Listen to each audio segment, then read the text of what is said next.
Hello there, friends. This is Spencer Michaud, and today we're going to be talking about the astrology of April 2022. I hope that you're doing well out there and having a good week. I am seeing some folks stopping in the chat here. I'm saying hi to all of you stopping in. Hello, Tarja, who's stopping in from windy and stormy Finland. We have the weather, and Lynn is stopping in from Vermont. We're waiting for the weather here too. Yeah, waiting for that spring weather to come about, and it's been a kind of a rainy few days over by me in Michigan, stateside. So I hope that you're all doing well out there. We'll take a deep dive into the astrology of April this week. It's been a long week, I have to admit, so a little bit fatigued over here, but we'll see how far we can get through all of it together. So if you're just joining us digitally here, make sure that you leave me a message in the chat. Let me know where you're stopping in from and that you're here.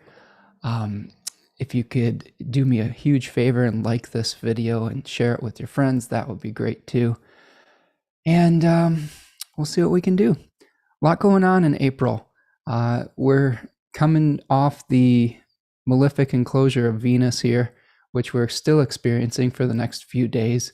And I gotta admit, that's been a little rough. And let me know your experience in the chat if you've been weathering that storm. Well, we've got a few more people stopping in. We've got Amara coming from beautiful New Jersey. Welcome, Amara. Andrea is here from Croatia, the space tiger. Welcome, my friend. Raven Gray is here from Kansas. Spring is springing, but still chilly. Kate's joining us from New Hampshire. It's wonderful to see all your beautiful faces here today. It fills me with so much joy that we're able to share this space together. Okay, so a few things before I get started. I do have my Decans of Aries webinar that's coming up on April the 9th. That's a Saturday. I'm going to be doing that on 1 p.m. Eastern daylight time now. I always got to remember that. There's been some talk about going to daylight time permanently. I happen to think that going to standard time permanently would be my choice, but we'll see what happens with all of that. Just as long as one way or the other, we're not switching back and forth all the time. That would be what I would prefer. A couple more people stopping in. Craig is here from Iowa City. Welcome, Craig. Fionn stopping in from Ireland. Hello, my friend. And Elfay Weatherly is stepping in as well. So yes, Decans of Aries, there's a description, a link in this video. You can sign up for either the Decans of Aries or the Spring Bundle, where you can join me for Aries, Taurus, and Gemini webinars. And you can get a discount if you sign up for all three, and you can get an extra 20% off until the 1st of April if you use the coupon code ARIES20. So I hope that you'll all join us. Those webinars have been my kind of just the accumulation of all the knowledge that I've been seeking over the last few years with astrology, tarot, fixed stars, and all of the other things that are related to the divination and whatnot. So having a really good time doing that. If you've missed some of the other webinars that I've been doing, they're available in the store on my website. Yeah, so there's that. There's our there's our shilling for the day. Welcome to Tammy from North Carolina and Tanya Gerardo coming from Mesa, Arizona, another fellow Nightlight Astrology student. Very cool. I hope everything's going well with all of you over at Nightlight Astrology. I really enjoyed my time studying with Achyuta Baba and really appreciate him as a teacher. And I'm going to be, I think, catching up on Martine Hermes and his talk that he did for the Nightlight Spring Speaker Series on the aspect doctrine. I really like Martine Hermes. I think he's a really intelligent astrologer. He really knows his Hellenistic astrology really well. I will give him a pass on his slides, but he's a wonderful, seems like a gentle soul and a fountain of knowledge. So check that out if you haven't. You've got probably until Monday to learn about aspect doctrine from Martine Hermes at Nightlight Astrology. Okay, so what do you say we take some big picture thoughts here and we dive into the astrology? You'll probably go I don't know. We'll see how much energy I have today. I didn't sleep very well last night, but I'll try to do the best that I can. But I've got about 4 pages to get through, and you all know how thorough and crazily detailed I am. So we'll see if we can get through all of it. Some big picture thoughts, though, for the month of April. So we are in the middle of Aries season at the beginning of the month. We're going to be starting out the month of April in the second decan of Aries, which is between 10 and 20 degrees of Aries. And we've got a tarot card, the Three of Wands, that represents that energy decanically. Austin Coppock calls that decan the crown. We've got a couple names in the Book of Thoth and Book T. One is established strength. The other is virtue. A spirit associated with that is Persephone, sort of the queen of the underworld, and her journey from maiden to queen. So we're starting out the month in the face of the sun, and in the face of the sun that is the home of the exaltation of the sun at about 19 degrees of Aries. So a very powerful place for solar significations. So we're going to be starting out the month of April trying to establish our own sovereignty. That's the word I really like for the second decan of Aries. Aries has a story associated with it, I think, with the tarot cards, where we are trying to break away from sort of the motherland or the mother state of consciousness. We're of course in a Mars-ruled sign with Aries, so we're severing and separating ourselves from the collective to establish an individual point of consciousness. So we're going to be right in the thick of that as we start April. And we've been coming off a lot of contacts with multiple planets going through Pisces. We have a lot of contact with the planet Neptune in Pisces over the last few weeks. We also have a number of things that are related to the bending of the nodes.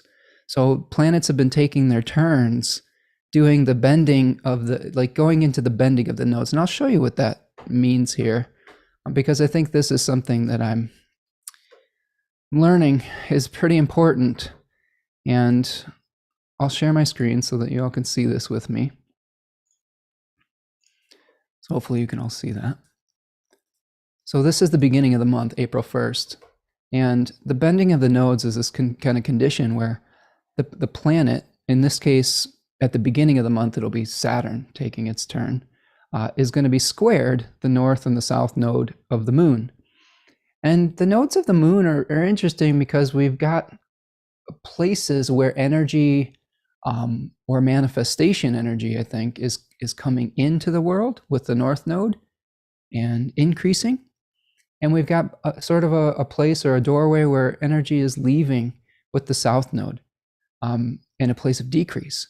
So we have these planets that are at this like turning point where we're moving towards an increase, actually, when we're in the north bending, where Saturn is going to be heading towards the north node in Taurus. So there may be choices that need to be made to leave the past behind so that we can create growth again. And Mars, Saturn, and Venus have all been going through these north bendings of the nodes. So I wanted to point that out at first before we even get into everything, because we're all being faced with a number of choices. And what I want you to do that will be very helpful when you're thinking about these bendings is, first of all, look at the house in your chart that the planet is in. So in this case, it's the Aquarius area of your chart.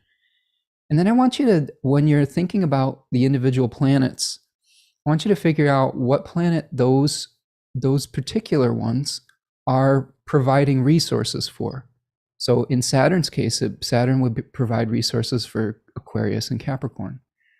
In Venus's case, where Venus was going through a bending of the nodes at the end of March, we haven't quite gotten there as I'm recording this, but we're starting to feel it 100%. And we've got this Venus in Malefic enclosure that it will escape Malefic enclosure by Monday as we get the Venus-Saturn conjunction. So at the end of March, we've got this kind of energy where Venus is coming to either a commitment or an ending. And now we move forward based on that new knowledge.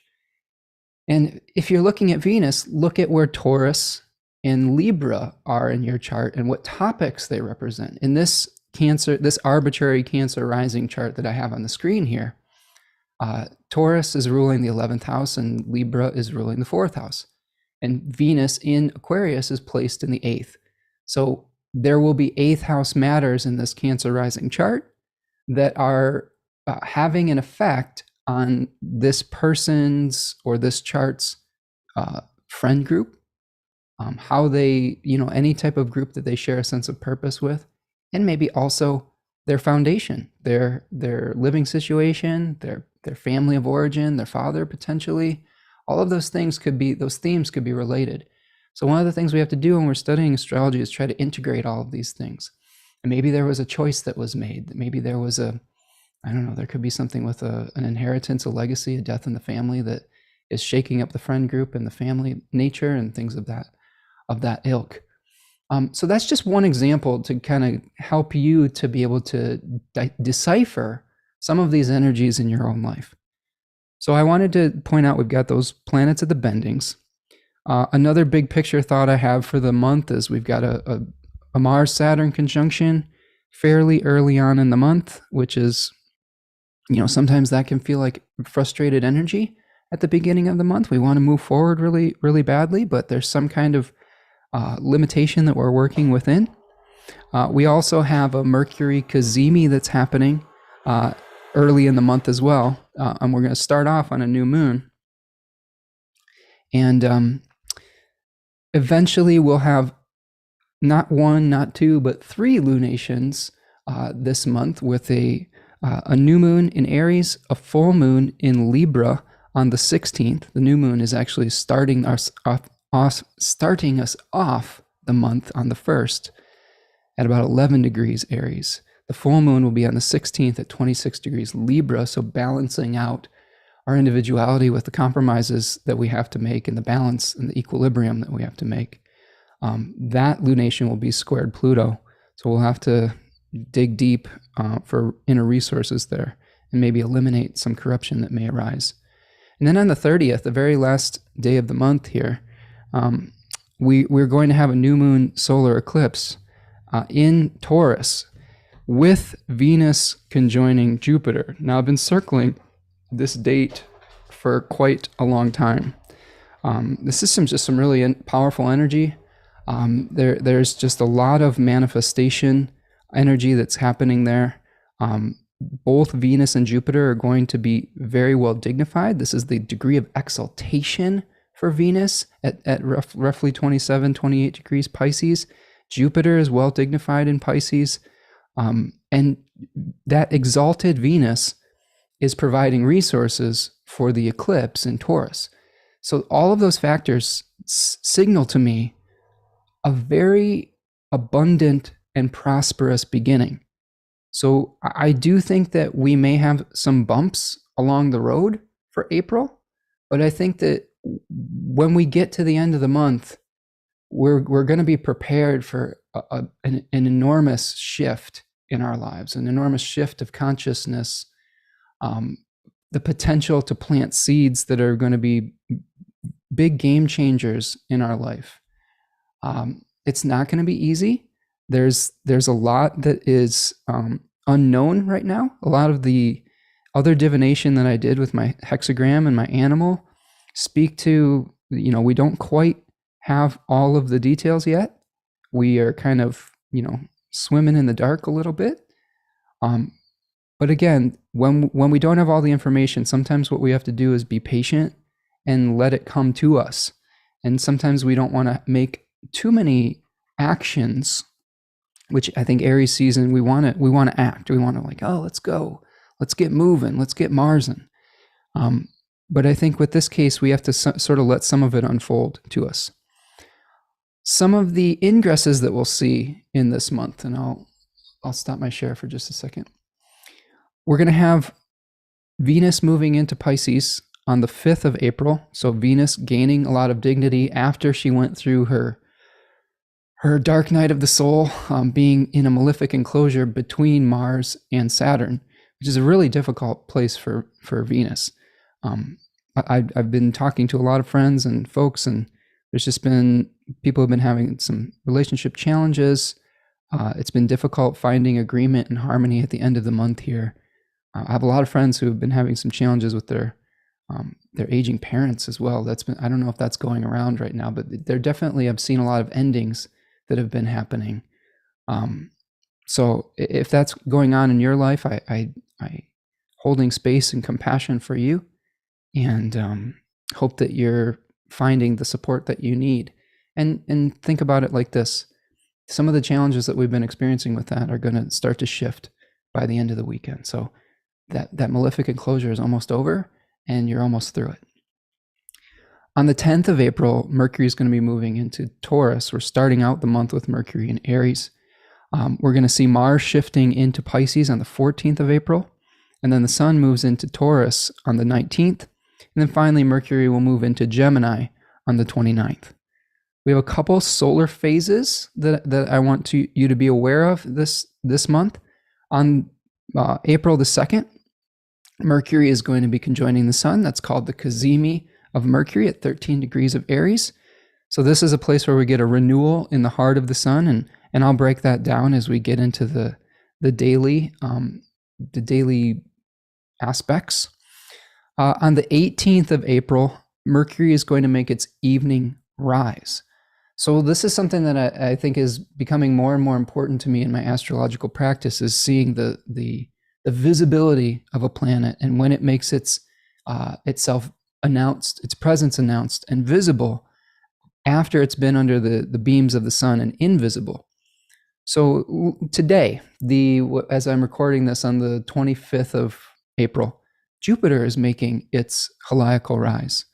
So a lot of the things that we've been working on in the Jupiterian areas of our life, the Pisces and Sagittarius houses, may start to become visible today, or in the next few days. I mean, we may have even started yesterday, and there's more visibility as we go through the weekend.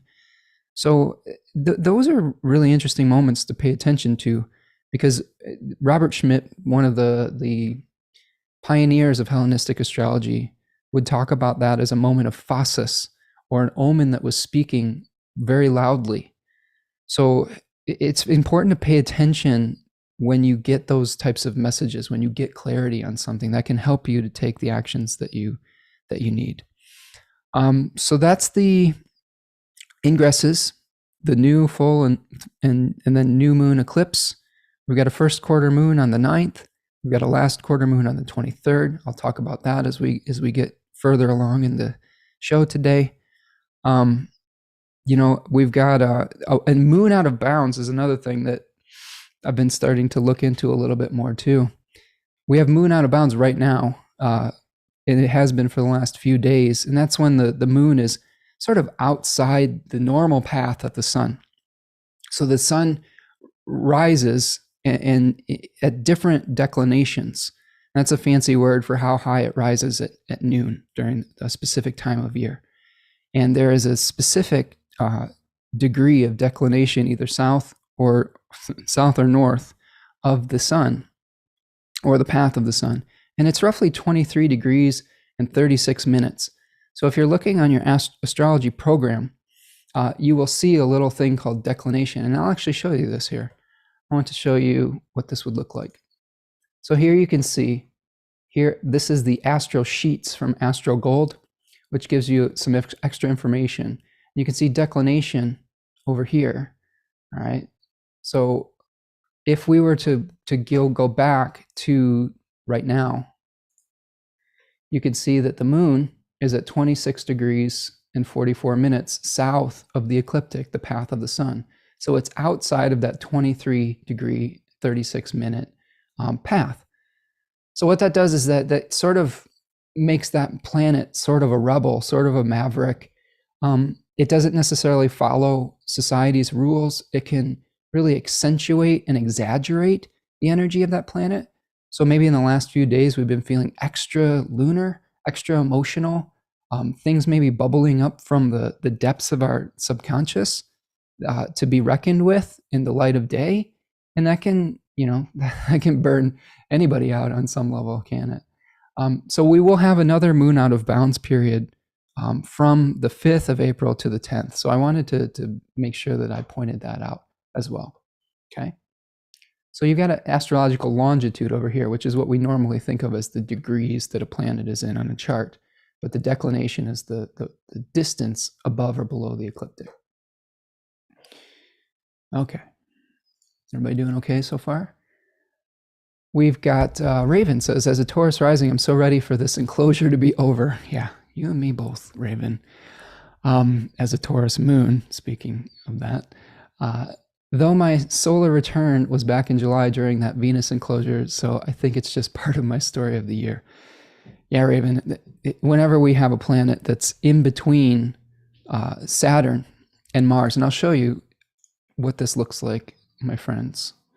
So this is the chart of the moment, and you can see here's our Malefic enclosure with Venus hanging out in between Saturn and Mars. And normally a planet, if there's a planet that's making an aspect in between, it can sort of like rescue that planet, but you can see that there's nothing right now. There's nothing, no traditional planet is helping. So Venus is just kind of on this lonely island stuck between a rock and a hard place. And that is, that's a rough spot to be. So that's what we're talking about when we're talking about malefic enclosure. You can literally see it. Like, I believe the medieval term for it was besiegement. So like think about it like you're under attack from a rival nation in the medieval times, and you're kind of holding up in your castle, but there's nowhere to go. You can't leave. You're just stuck there. That's sort of what it feels like on some level. Fionn says, my Jupiter return just went exact. Of course, I'm watching an astrology live stream right now. Well, Fionn, thank you for joining me today on your Jupiter return. What a beautiful Jupiter that you have in your chart, with the 19 degrees of Jupiter there, like the Pisces. So that's a wonderful way to gain some knowledge and receive whatever messages are coming through this live stream for you today. So thank you for spending that time with us. Rachel says, hi from a very sunny Northern Ireland, excited for Venus moving into Pisces. Yes, me too, Rachel. And selfishly, my Venus return. So Rachel has a really nice, dignified, Venus. And of course, once Venus moves out of Aquarius and into Pisces, it'll be out of that malefic enclosure too. So double goodness for Venus. We've got, Rachel says, very lunar week. It makes sense. Yeah, I agree. It's been an emotional, draining week, for me. And I've been losing a little bit of sleep lately. So I apologize if my brain's a little bit all over the place today. But as a Cancer sun, when the moon is out of bounds and in Capricorn, it's a little bit bumpy waters, patchy terrain. Okay. Cookerzilla says, hey, Spencer, do you think Mars gets affected by enclosing Venus? That's a good question, Cookerzilla. How would we break down the effect on the malefics of having to enclose a benefic, or some other planet? It doesn't have to be Venus. It could be Mercury. It could be the sun. It could be Jupiter. That's a good question. I think that one of the things that I will say that we're probably seeing with Mars is that when Mars and Venus have been doing this dance with each other for a while, and they're beginning to separate. So we had the Venus and Mars conjunctions a few weeks ago, maybe a month or so ago, where we had two conjunctions, one in Capricorn and one in Aquarius. And I think that maybe we experienced some conflicts, and we had to resolve some conflicts with Venus's contact with Mars. And now Mars is carrying that energy to Saturn to bring something into reality, to bring something into closure sometimes too. They say that Saturn castrates things into matter. So maybe by figuring out what needed to be eliminated, we can then move forward with the Venusian area of our life and bring it into something real, and we get sober around it. So yes, I think we're taking some of the lessons that we learned from Venus's contact with Mars and bringing it to Saturn, if that makes sense. Okay, taking a look at the chart, the chat chart. June is joining us from Maui. Thank you, June, for being here today. Kate says natal Venus is enclosed. Oh, I'm sorry, Kate. That is a challenge. There are ways to break up a malefic enclosure. I have an enclosed Mercury in my chart, and it's not super fun, but this is something that I learned from Nightlight Astrology, actually, from Achuta. He was talking about sometimes outer planet transits, like really significant, intense ones, can break up the energy of that malefic enclosure. In my chart, Mercury was at 22 degrees of Cancer, and it was enclosed by a sextile, so not as bad as if it was a square or conjunct, but there were sextile rays that were enclosing my Mercury from Virgo. And when the Saturn-Pluto conjunction happened around 22 degrees of Capricorn, it, according to Achuta or wherever he's drawing that information from, an event like that can sort of break the energy of that and move us forward. And I will have to admit, I did experience that during the pandemic. Some of the issues that I had been experiencing with my Mercury enclosure, malefic enclosure, the pandemic sort of took care of it in its own way, and helped me move forward in some level. So sometimes intense outer planet aspects, whether it's Pluto, Uranus, Neptune, Saturn, or the combination like I experienced, sometimes that can really move us forward. Sometimes we learn to live with these things. Sometimes there's just certain areas of our life that are just not as easy as others. So that's something I don't think we're meant to do every single thing in this lifetime. I think that we do have some areas of specialization sometimes, and sometimes learning to accept that certain parts of our life are just going to may not materialize the same way as other people, is a spiritual lesson and exercise in and of itself. It's not always a fun one. But I think that if we are coming to see it as a lesson to be learned, there are ways to navigate it with grace.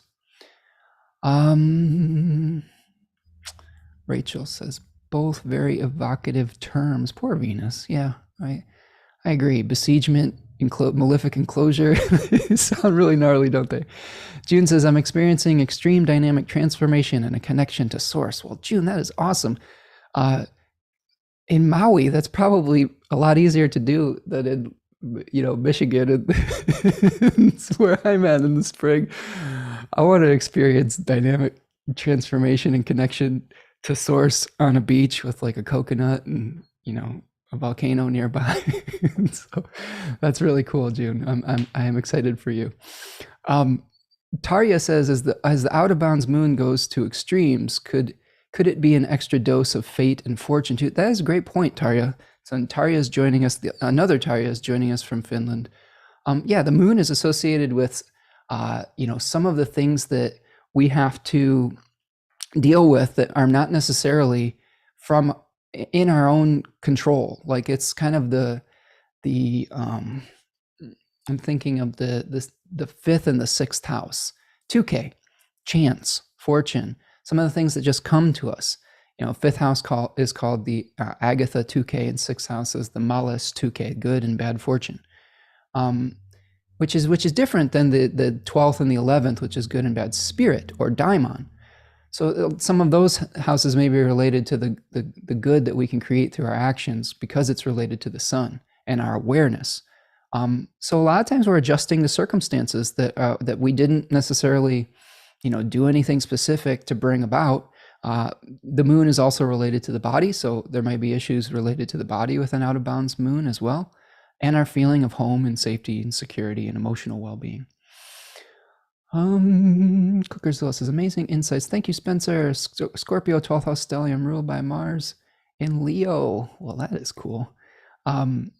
Welcome to the 12th house extravaganza, my friend. I've got the Mercury, that Mercury that's in malefic enclosure is in the 12th house in my chart, along with the sun. although the sun is not in the malefic enclosure, if you all were wondering. LaFay says my Mercury is enclosed as well. Thanks for that info. Yeah, it's an interesting technique to be able to process, and it may explain why we're keep banging our heads against something in our life that, you know, would be better served potentially through acceptance. Kate says recent transits are conjunct major natal points, so I'm interested in seeing the implications. Okay, well, that's a great segue for me to get into some of the astrology of April. I think we've done our half an hour on malefic enclosure, so thank you, Kate, for keeping me on track. Sorry, my brain's going to wander a little bit today, friends. Hopefully we're not here for like 4 hours. Although maybe some of you would think that was cool, but you'll see me pass out from hunger and fatigue if that's the case. Okay, so that sets the scene. Let's get back to the beginning of the month, and I'm going to bring us back to April 1st. So here we go, April 1st, 2022. We are starting off the month with a new moon. So this is the first real this is the first lunation or really important aspect of the month. And Rachel's sneaking in a question about enclosure here. It says, are there such thing as enclosures by transit? Yes. So that's what we're experiencing with Venus right now, is Venus is enclosed by transit. But I wonder if you're also asking if a planet in your own chart can be enclosed by transiting malefics. And I think the answer to that is also yes. So I'm looking at April 1st and the new moon in Aries 2. This is a new moon at 11 degrees of Aries. I will hopefully have a guest that will join me next week to break this down in depth. Still working on the details of that, but I will let you all know as soon as I have it worked out. And the interesting thing about this is we've got the host as Mars. We just had Venus escape the malefic enclosure, make a conjunction with Saturn. Mars is in Aquarius 2, which is related to moving between worlds. It's sort of kind of separating us from things that were frustrating. Austin Coppock calls that one the knot, that decan. So when we have Mars in a decan that's associated with frustrating old karma that we want to escape from, this new moon may be about severing from an old narrative that we have, an old mental limitation. That's what I like about Aquarius now, and Saturn in Aquarius is that glass ceiling energy where we really think about what are the stories that we're telling ourselves as what is possible and what isn't. So we may be eliminating some of those old stories for the specific purpose of creating independence. So the second decan of Aries really is related to personal sovereignty, like the establishment of leadership ability, establishing your own territory.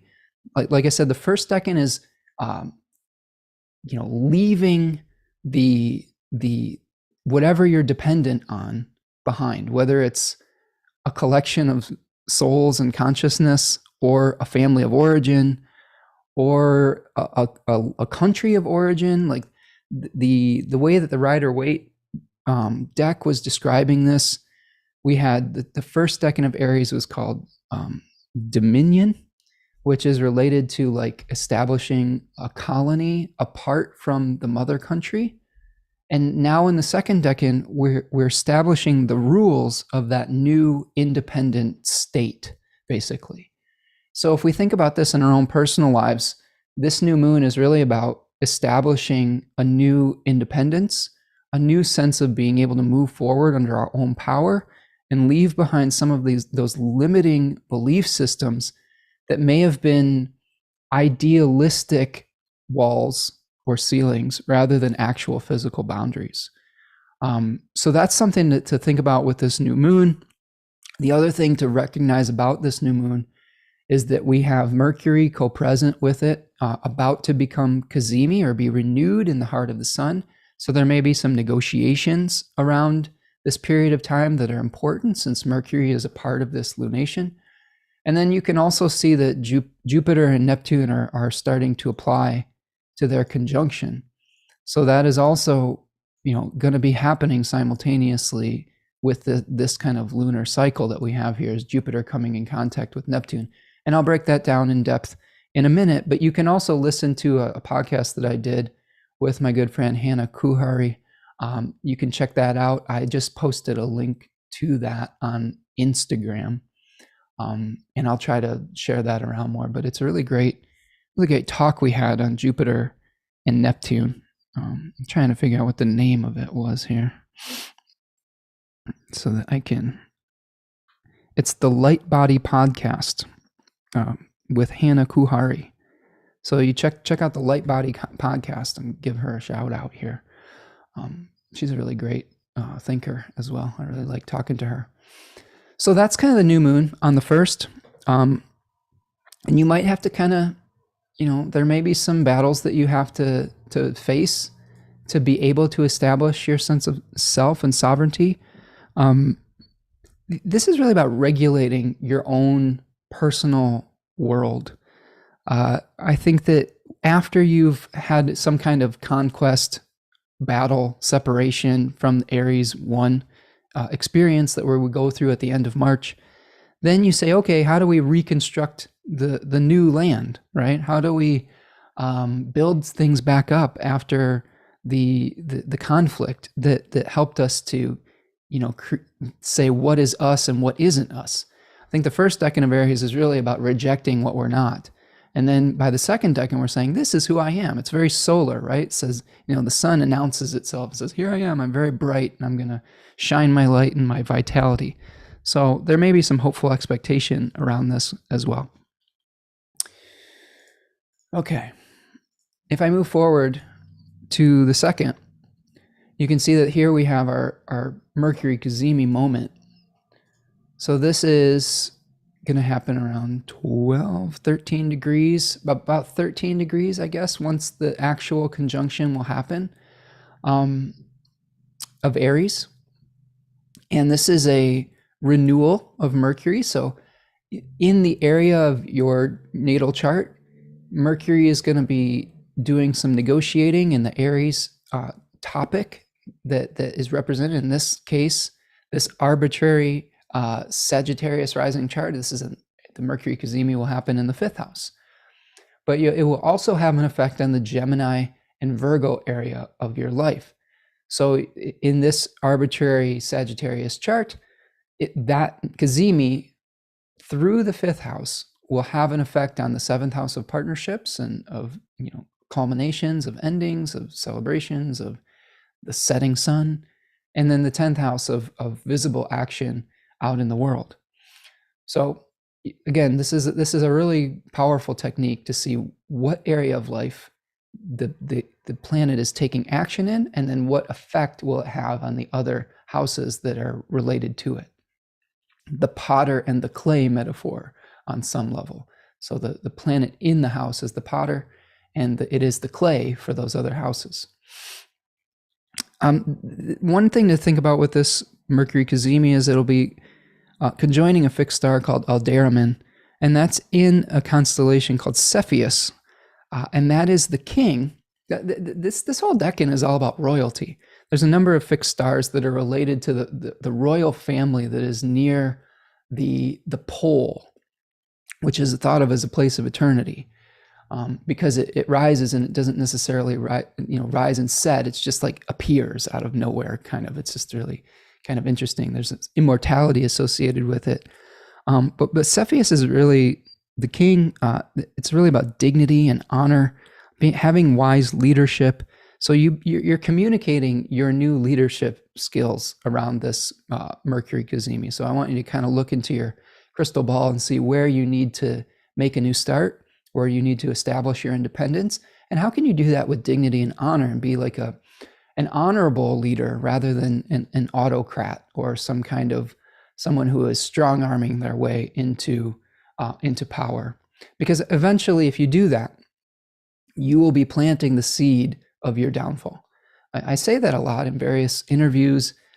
This is a concept that I really like, that's related to my very elementary understanding of Taoism and the yin-yang symbol, whereas you go to an extreme with any type of energy and you're planting the seed of its opposite.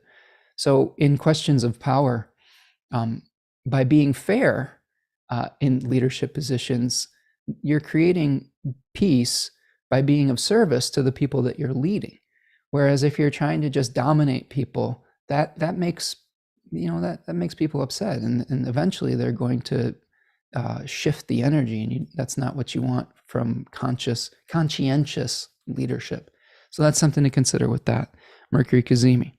Now, if I move forward another day or two, we'll get to April the 4th, and you can see that on April the 4th, we have our Mars-Saturn conjunction.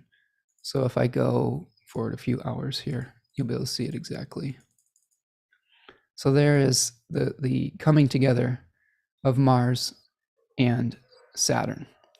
Now, this is, I've been thinking a lot about this aspect. It's not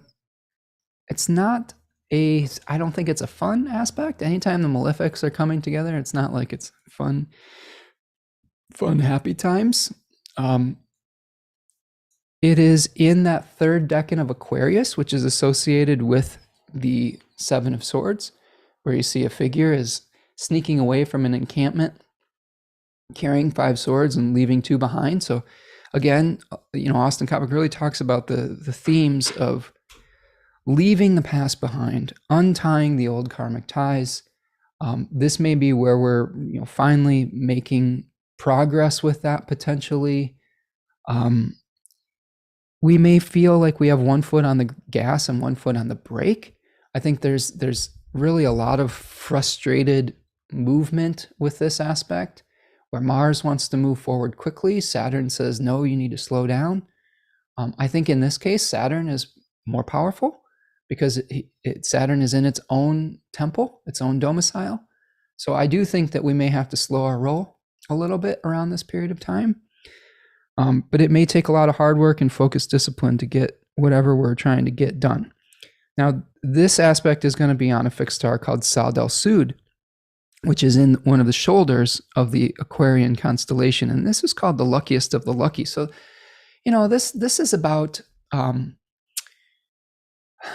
there's 2 fixed stars in that constellation. One is the luckiest of the lucky, and the other is called Sal del Milik, which is actually at 3 degrees of Pisces, but in the constellation of Aquarius. So the luckiest of the lucky is more about letting things come to you rather than creating luck through your own actions. So instead of forcing things around this April the 4th period, letting things come to you, letting the process play out, becoming Saturnian around it, which means that we have to accept that we're going through a slow process, that what we're doing is, sometimes it needs to play out, that there's certain limitations that we're working within as well, and just coming to a sober reality around whatever we're trying to achieve in our life.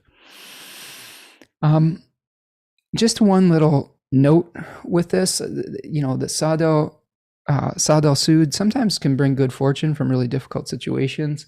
One of the things I've just had my eye on in the collective is I do think Aquarius, a lot of times when we have aspects in Aquarius, these forces are collective forces where they're, the big picture type of thoughts. And, this Mars-Saturn conjunction is going to be squaring the moon on that day. And it's also going to be making an opposition to one of the major players in the collective narrative right now, Vladimir Putin. His Pluto is at 22 degrees of Leo. So this Saturn-Mars conjunction is going to be happening in an exact opposition to his Pluto. Now, I don't know exactly what that could mean for him. Maybe it means there's an ending. Maybe some of his energy is frustrated. I hope it means that there's an ending to the conflict that we're experiencing in Europe right now. That would be what I'm hoping and praying for. which I think could very well be possible. And I say that because, one of the other aspects that's perfecting around this period of time is this Jupiter-Neptune conjunction. And this is historically has been associated with peace treaties. The Treaty of Paris in Europe was established around a Jupiter-Neptune conjunction. We established a new cooperation between nations with the League of Nations in another Jupiter-Neptune conjunction here. Just a lot of ending of conflicts and a coming together and a dissolving of boundaries between people. So the combination of those two things, I'm not an astrologer that likes to predict specific events. I'm more someone who wants to give you the metaphorical, mythological background. But I do think that it's a possibility that we could see some resolutions in some of our global conflicts around this period of time. That's my hope. And I'm just going to put that out there. I'll put that out there to hopefully manifest peace, because I believe in peace. Okay, so that's our Mars-Saturn conjunction on the 4th. As we move into the 5th, we have, here is April the 5th. Sorry, I'm just going by hours here, and that's not what I wanted to do. Get back to the days. So on April the 5th, Tuesday, the major thing that's happening on April the 5th, actually two major things. We have Venus moving into Pisces, which is a vast improvement in dignity for Venus. This is Venus's exaltation sign, which means that she is an honored guest in this house of Jupiter. She has access to all the best of her resources, which could include harmonization, peace, love, unconditional love, being able to bring people together. I think that is another indication that we may see a reduction in global conflicts around this period of time as well. So that's something that gives me some hope around this period of time, April 5th. The other thing that is happening here too is Mars is going to be at the north bending of the nodes. So after it makes its conjunction with Saturn, you can see that it's squaring the north and south node. So a turn in conflict situations, maybe a turn towards peace, since we're heading towards a Venus-ruled north node in Taurus. So again, look for those manifestations in your own life personally as well. Maybe there was some conflict situation that you've been experiencing in the end of March here, moving into the beginning of the month, and you're finally getting some resolution. Again, using our technique that we've been talking about with planet in a sign versus the houses that it is responsible for, you're going to want to look to the Scorpio and Aries houses to see what type of movement is created through your Aquarius house that Mars is transiting through, okay?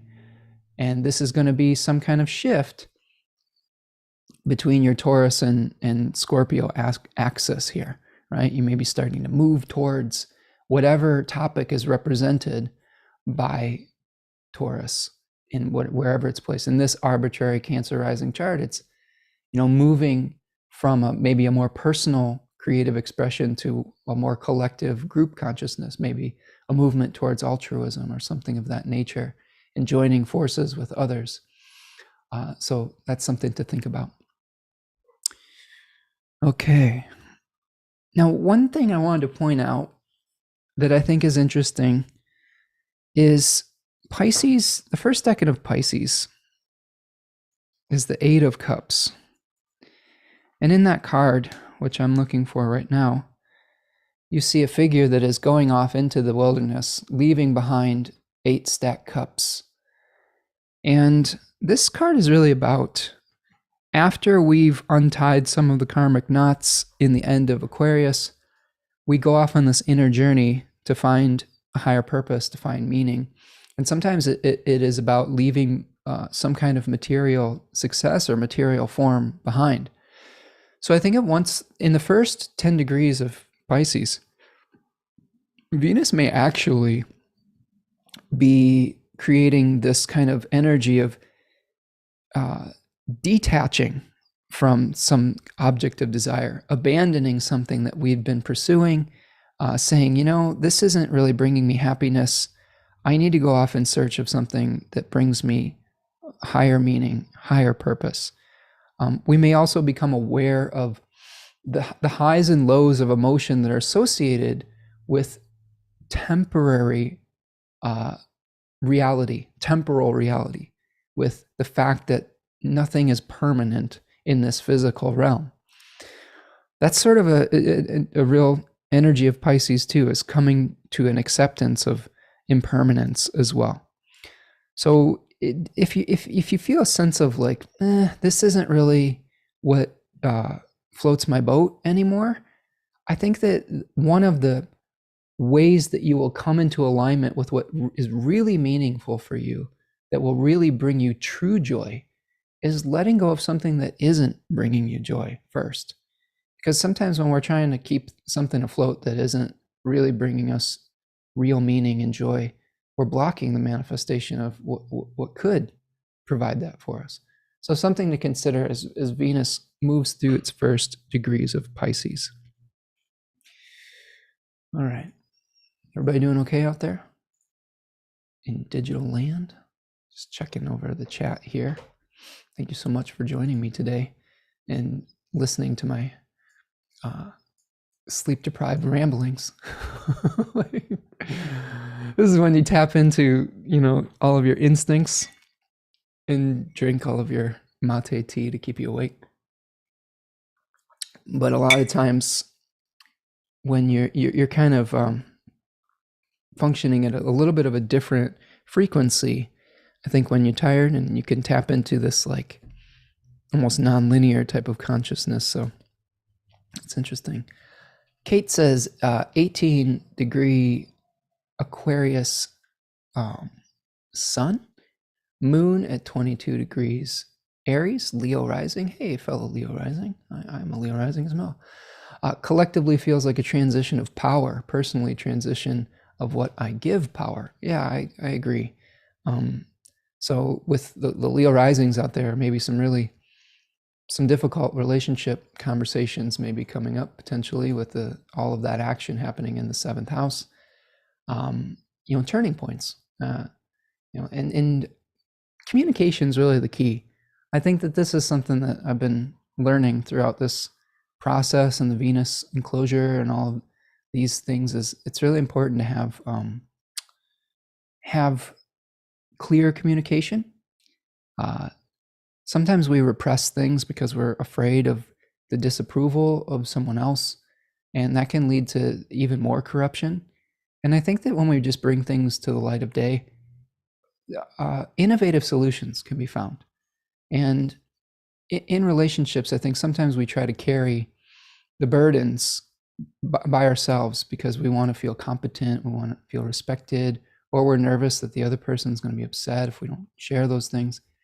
And I do think it's important to just, if you're in a situation like with a relationship, figuring out how you can team up and work smarter rather than harder. And I think that's something that a lesson of the Venus enclosure. That's something I'm learning with this, the work smarter, not harder type of thing. So yeah, we've got people that are enjoying the sleepy discussion. I'm glad to hear that. Claire is here, aligning light astrology. F in chat for me with this Aquarius stuff. Okay. Yeah, it's if you're an Aquarius heavy chart, like if you have it in an angle like Claire and I do, you're probably feeling it pretty intensely right now, and getting your butt kicked by it a little bit.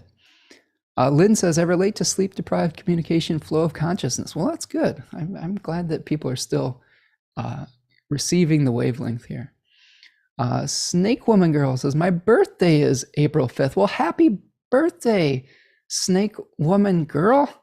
I hope that you're able to shed your skin on your solar return on this wonderful day and be refreshed and reborn. So here's your solar return chart for the year, with a beautiful, hopefully, Venus in Pisces, and a Gemini moon. So lots of explorations ahead for you, my friend. Kate says, I hope Mercury over there advocates. Yeah, we need some Mercury help with this chart also, don't we? Rachel says, me too, really enjoying the exploration of April. As someone who knows a thing or two about sleep deprivation, thank you for showing up today. I have to admit, friends, this is just me being honest, I almost rescheduled for tomorrow because I was like, oh man, how am I going to do this? But sometimes you just got to power through. And it's really, it's a nice affirmation that all of you are here today, and you're still vibing with me. And thank you. Thank you for giving me energy today and propping me up. So awesome stuff. Okay, let's keep on rolling. So let's go to April the 7th.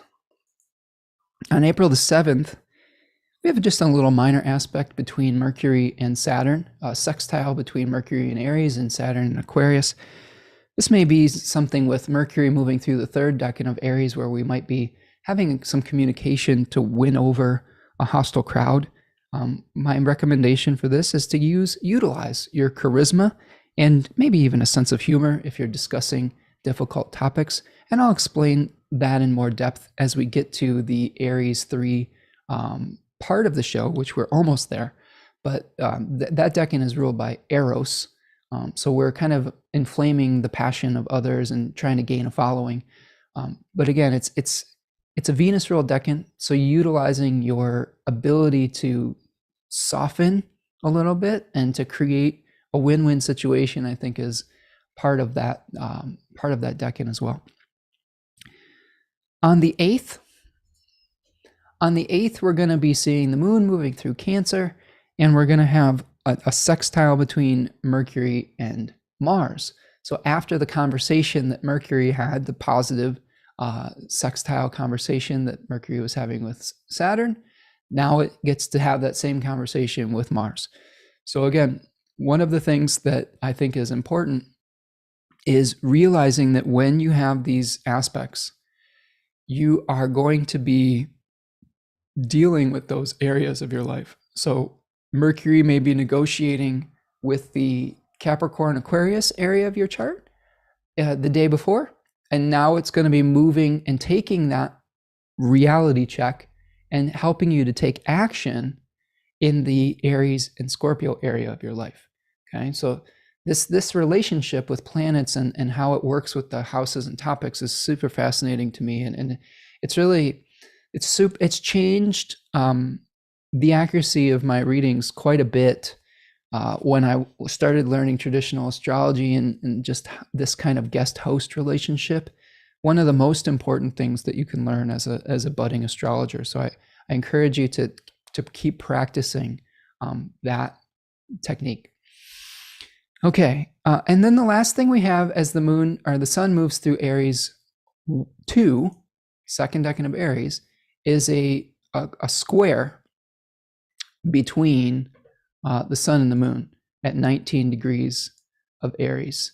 So if we look at our aspects here, whoops, there we go. So here's the square between the sun at 19 degrees of Aries, the exaltation degree of the sun. So the really powerful sun, like where we're shining our light, we're just like establishing and saying, this is who we are, hear me roar. Okay. And then we have the moon at 19 degrees of Cancer, which is a little bit more, it's receptive. It's not as aggressive. It's more about receiving, nurturing. It's maybe a more domestic energy. And so there's a little bit of a conflict with the first quarter moon, where we're saying, how are we going to get our needs met as we establish our new territory? So there's negotiations around April the 9th, the day of my decans in Aries. webinar. If you sign up on a link near you. So you may be negotiating between nurturing and establishing your own sense of individuality and sovereignty. The good news is that both of those planets are equally strong. I would say that you've got the exaltation of the sun and the moon in its own domicile, so they have access to resources. So I think there's a possibility that we could have a good. It's not going to be as much of a difficulty as if those planets were in a place that they didn't like being in. Okay, that is the end of Aries 1. 2, sorry, Aries 2. Aries 2. Okay, y'all doing okay? All right, Henry just got over a bad flu. Hello, Henry. Only now leaving delirium, 6th house Aquarius. Yeah, there's your malefic enclosure in the 6th house. With this Mars moves year, it has been, okay, malefic out of sect year. Gotcha. Okay. I see your anagram there. It has been one thing or another. Having Venus there has been so nice, in my opinion, some help. Yeah, I would say having any benefic, at least lending a hand when you have 2 malefics in a particular house, that can be a help for sure. Kate says, my first reaction is sending my sympathy to Rachel. Rachel says, you could have postponed, Spencer. Need to be humans. No, I'm not a human. I'm a astrological machine. Like my Taurus moon says, I am responsible for showing up for all of you. So here we are. Claire says, I bet, Henry, as much as I want Venus in Pisces, I don't want her to leave Aquarius. That's a good point. Like once, Venus moves into Pisces, she's not going to be able to help with both of those malefics hanging out in Aquarius. So that Aquarian area of your chart around this period of time, as you can see here, may get a little dicier temporarily. Mars is going to leave that place pretty soon. So it's only a few days. So this time might be a little spicy, but you do have a nice dignified Venus and Jupiter that are helping on the periphery. They may not be helping directly, but because the benefics are in good shape, maybe there's another area of your life that you can focus on that may be working out really well that can get you through the hard times in that Aquarius area of your chart. Let's see. June says, yes, I welcome suggestions as to attempt to integrate with new groups with my somewhat conflicting, averse, unique Aquarian ideas. Yeah, that's a tough one. Sometimes integrating Aquarian ideas is more about accepting the fact that you won't always be well understood right away. Sometimes you have to do what is good for the collective, whether you get their approval or not. This is one thing I talk to my Aquarian clients with a lot about, is saying, you know what needs to be done. You see the big picture and you kind of fuck everyone else, and I don't mean that like where you just do whatever you want. You still are doing the altruistic thing, but if people don't understand it, eventually they will, right? Eventually they'll get it, and they'll see that you had hopefully a visionary quality to that you were trying to work on behalf of the greater good. And a lot of times people just have their own selfish needs in mind, and they don't understand when people are trying to be progressive about bringing change into the world. And remember, Saturn's role in Aquarius is really creating new ideological blueprints that we can, organize society around. So again, human beings don't like change, and sometimes, people get martyred because they want to make a change. So hang in there is what I will say. Andrea says, April 9th is making me curious regarding my personal life. Well, sign up for, send me a message. Sign up for a reading if you want me to look that. No, me and Andrea are BFFs. So I'd be curious to see what you think is going to happen on April the 9th for your chart, Andrea. Laura Chung is here. Hey, Laura. our fellow Aries. We've got some Aries energy in here with our fire emojis. Aries season, let's go! Yes, that's I love that you're bringing your Aries fire. If you haven't checked out my conversation with Laura Chung, check out her podcast as well. And you can find that on her site. Oh man, I'm so tired that the name is escaping me, but it's something like Awakening Light. Maybe Laura can put a link to it or the name of her podcast in the chat box here, but you can find that. I believe there's a link to that somewhere. Awakening. Help me out, Laura. Help my sleep-deprived brain. But I had a really nice conversation with Laura recently, so I encourage you all to check that out.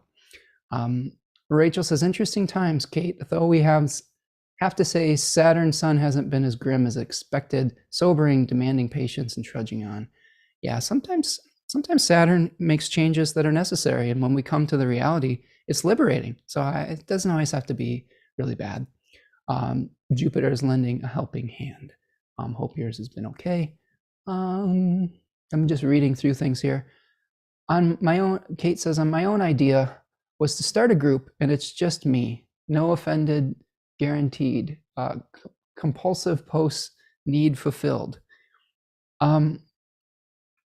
Well, you can start like a Discord server or something like that if you just need your own unfiltered ideas out there. If you want to start a group discussion, there's all sorts of channels for getting our creativity out there and sharing our wisdom.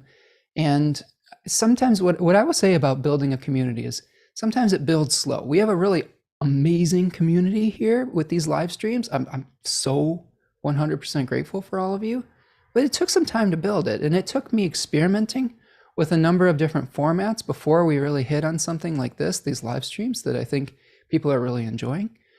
So be patient with the process. Sometimes even if you're having a really good conversation with one or two people, that's enough in the beginning, and it builds over time. So I think that's one thing to think about as you move forward with trying to create community and share your ideas and all of those things. Super Lucky Kitty. Hello, Super Lucky Kitty. I love that name. That's Kitty in all caps. Scorpio rising. I'm zapped of energy. Well, you and me both, kitty cat. I am running on fumes. Let's see. Rachel says, I can imagine you finding it very hard to not show up. Yeah, 100%. One of the things I pride myself on is consistency. I think any Taurus does on some level. So yeah, it is hard not to show up sometimes, but we do have to listen to our bodies one way or the other, but things are going fine today. So I'm glad I did come. I'm sharing space with all of you today. Andrea says, Taurus moon's being stubborn. Yeah, I'm definitely stubborn. Claire, Aligning Light Astrology, Claire Moon says, June, Dr. Jen Zart has an excellent lecture on writing the transmission of ideas that might help with that question. It's on the NORWAC website for a couple years. Yeah, I love Dr. Jen Zart. Dr. Jen Zart has a really interesting project that she started in the Pacific Northwest, which is sort of like an astrology library. And she bought or rented a house and started collecting astrological books, and people can go in there and do like research. It's like a research library. The Cali Institute, or I can't remember the exact name of it, but it's super cool. I would check that out. Search for Jen Zart and their research library, because that's a really cool idea. And if you're on the West Coast, maybe make a trip up there, because it's a wealth of information. Let's see. Okay, I'm going to move forward. Thank you so much for all these chats. Keep them coming. If you're enjoying this video, please hit that like button. If you're new to the channel, please subscribe. If you want to make a material donation to the work that I'm doing today, if you want to buy me a coffee for caffeine, you could do a super chat or a super sticker with the little $ in the chat box, or you can buy me a coffee at buymeacoffee.com. I'm going to need some coffee today, but I don't really drink coffee. I drink this like yerba mate tea, which I think keeps me going on some level, although it's a little dehydrating. All right, you're getting Spencer Unfiltered today. I apologize for my stream of consciousness weirdness. But yeah, let's move forward to Aries 3. So what we're looking at now is the time frame from April 10th to April the 19th, where the sun is in between 20 degrees of Aries and then the very beginning of Taurus, so the last 10 degrees of Aries. So some things to think about with Aries 3 versus Aries 2. We're moving on to a place in the zodiac that is represented by the Four of Wands. And in this card, which they call perfected work in Book T and completion in the Book of Thoth, we see what is called a huppah. And a huppah is a Jewish bridal structure or tent, which is a sort of a celebration. Like let's say you had a wedding and you have this wedding structure. So after we've established ourselves as sovereigns, right? We've separated from the mother country. We've established our own territory. Now we are celebrating and consecrating our leadership. We're establishing a following. It's a Venus-ruled decan. Austin Coppock calls it the burning rose. So it's not necessarily a permanent place to stay. It's not like we're creating a lasting devotion, but we're inflaming passion for a period of time. Now, the daimon associated with this decan is called Eros.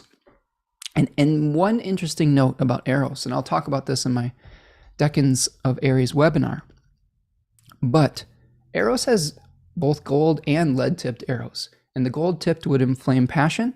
The lead-tipped would repulse the object that it hit. So be very careful about, are you creating the ability for people to fall in love? Or by your actions, are you creating the opposite effect of what you're intending? So this is something to consider with this decan. The charisma is a kind of and sex appeal are associated with this. I think of Marilyn Monroe, who had a Venus in this decan, where Venus was in her exile, but she had some dignity by face, and she was just this very attractive person who people fell in love with very easily. So I think that utilizing your charisma, utilizing your sense of humor, winning them over with honey rather than vinegar, I think is kind of the energy of this decan. So I think it's important to realize that the fighting is kind of maybe over at this point. You've established yourself. Now it's time to bring people back together. Does that make sense? All right. My goodness, my printer is going crazy today. I don't know. Do you ever have moments where your printer's been backed up and something happened with your Wi-Fi, and then everything that's been backlogged in your printing just starts printing all at once? That's happening to me right now. Okay, let's see. I'm looking through the chat. Grateful for astrology communities that you've been exposed to. I'm glad you're here, Kate. Rachel says determination is a nice synonym for stubborn. Yeah, we're determined to do a forecast today. And Rachel says that matcha is very good too. Yeah, I like matcha tea. And I like green tea ice cream. That's one of my favorite flavors as well. So we're looking at April 10th as the sun has moved freshly into the third decan of Aries. And the first thing that we're going to notice is that Mercury is going to be making a square to Pluto. Okay. So before Mercury moves into Taurus, and it will happen on April the 10th, it has a last dance with Pluto. So as you're trying to establish a following, as you're trying to communicate what is good about the new territory that you've established, the new independence, you may meet with a challenging conversation with an authority figure, with someone who has material power, with a government structure, with a bureaucracy. This is kind of a red tape kind of position for Pluto in Capricorn 3. So utilize your patience. Recognize that you may have to root out a little bit of corruption.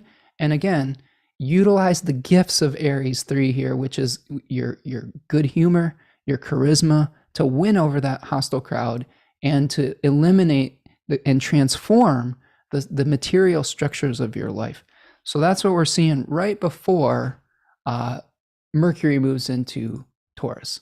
So later on in the day, we're going to see Mercury moving into Taurus. So there you go. Now Mercury is out of Aries and is co-present with Uranus. So we may be shaking our routines up with Mercury and Uranus coming together, and you're going to have to organize a new routine based on what you've established. So Mercury in the first decan of Taurus is related to the Five of Pentacles. And the Five of Pentacles shows these two like destitute figures that are walking in the snow, and they're outside of a church, and one of them is like on crutches, the other one, their clothes are in rags. It's, you know, it's kind of a dim scene.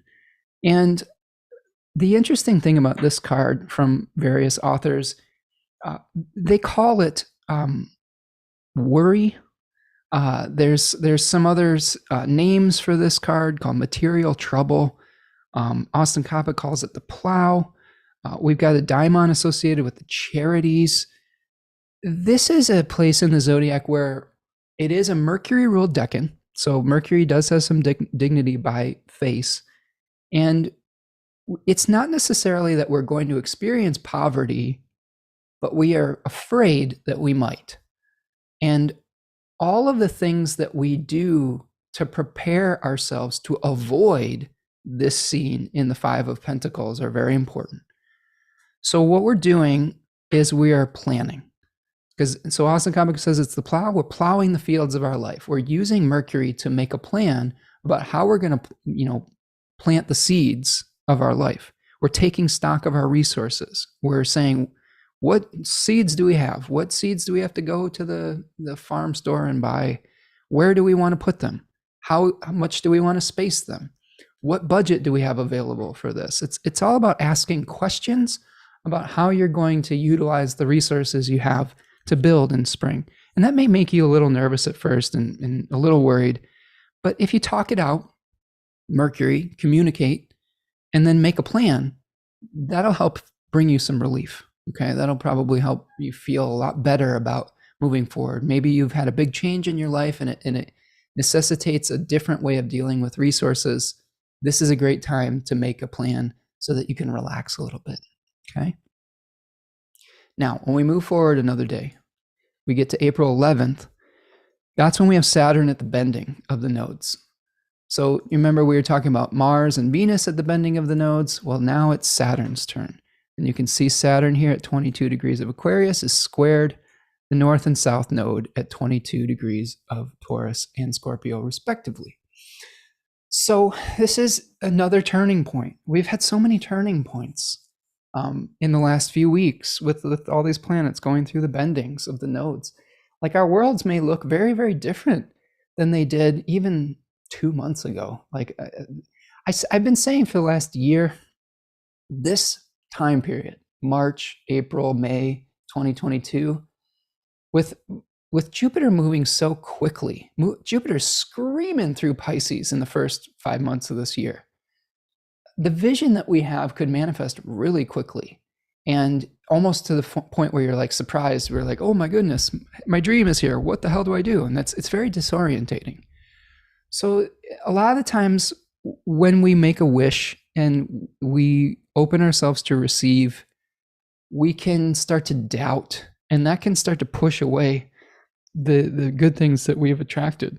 So I think it's important to allow some of these things to manifest. And then when you get to this point, this turning point with Saturn, you may have to let go of something to move forward. You may have to make a commitment. You may have to say, okay, here's the reality of our situation now. And again, this will be related to the Aquarius and the Capricorn area of your life. So tough conversations potentially, but it could really help us moving forward. And I'm also noticing that the moon's going to be, opposing Saturn on this day. So we may also have some questions about whether we should stay and stand our ground, which is a Leo 3 signification, or whether we should leave the past behind. So again, this is tough conversations. Should I stay or should I go now? If I stay, there will be trouble. If I go, it will be double. But Saturn really wants to know, should you stay or should you go? All right.